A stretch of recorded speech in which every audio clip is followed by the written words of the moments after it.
নমস্কার, নেহার রসোইঘরে আপনাদের সকলকে স্বাগত। আজকে বানাবো লোটে মাছের ঝুরঝুরে, লোটে মাছের চচ্চড়ি।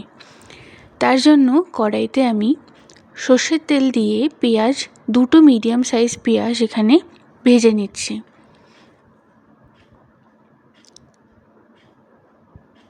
আমি 450 থেকে 500 গ্রামের মতো লোটে মাছ রান্না করব। তার জন্য আমি এখানে দুটো পেঁয়াজ নিয়েছি।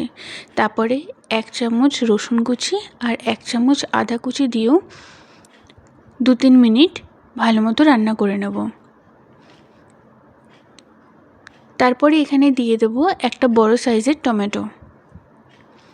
টমেটো দিয়ে আমি এখানে উপরে লবণ দিয়ে ঢেকে রাখছি।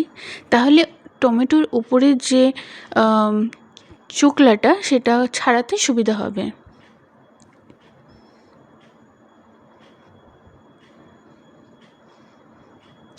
টমেটো দিয়ে ভালো মতো নাড়িয়ে চাড়িয়ে রান্না করার পরে যখন দেখবেন হয়ে এসছে, তখন হলুদ গুঁড়ো, লঙ্কা গুঁড়ো আর সামান্য একটু জিরে গুঁড়ো দিয়ে দিয়েছি। এইবার আমি এখানে মাছগুলো দিয়ে দেব আর আঁচ কম করে 5 মিনিটের মতো, 5 মিনিটও না, 2 থেকে 3 মিনিটের মতো আমি একটু রান্না করব, কারণ আমি কাঁটাগুলো ছাড়িয়ে নেব তাই জন্য।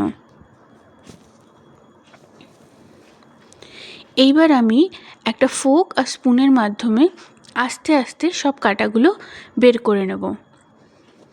আপনারা চাইলে না করলেও পারেন, কিন্তু আমি কাঁটা বের করেই রান্না করে থাকি। তাহলে কি মুখে ওই কাটা কাটা ভাবটা আসে না, আরও টেস্টি লাগে।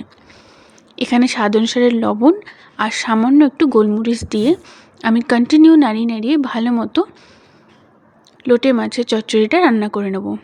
আমার লোটে মাছের চচ্চড়ি প্রায় রান্না হয়ে এসছে। আমি খুব কম সময়ের মধ্যে পুরো রেসিপি দেখিয়ে দেওয়ার চেষ্টা করি। ভালো লাগলে অবশ্যই আমার চ্যানেলটিকে সাবস্ক্রাইব করে দেবেন। ধন্যবাদ।